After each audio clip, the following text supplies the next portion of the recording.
Guys, എല്ലാവർക്കും my ചാനലിലേക്ക് സ്വാഗതം. ഇന്ന് നമ്മൾ ബത്തേരിയിൽ നിന്ന് മേടിച്ച റോസാപ്പൂവാണ്. അതിന് 2 പൂ വിരിഞ്ഞിരിക്കുന്നു. ഇത് മസാല കുറേ പൂവുണ്ട്, കാണിച്ചത് ഫസ്റ്റത്തിൽ ഇങ്ങനെ പോയിട്ട് അത് അവിടെയും പൂവുണ്ട്. പിന്നെ ഇവിടെ ചീര, പിന്നെ അവിടെ തോട്ടം പോലെ, പിന്നെ അതിൻ്റെ മുകളിൽ പാഷൻ പൂട്ട് ഒക്കെയാണ്. പിന്നെ ഇവിടെ മുളക്, കുറേ സംഗതി. ഇതമ്പൂര് സ്കൂളിൽ എൻ്റെ ഏട്ടനെ സ്കൂളിലേക്ക് കൊണ്ടുപോകാൻ ഉണ്ടാക്കിയ ഒരു ഇതാണ്.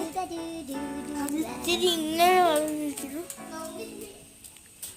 പിന്നെ എന്താ ഈ ഒരു ചെടിയുണ്ട്, ഇത് ചെറുത്, പിന്നെ വലിയ ഇത്രയും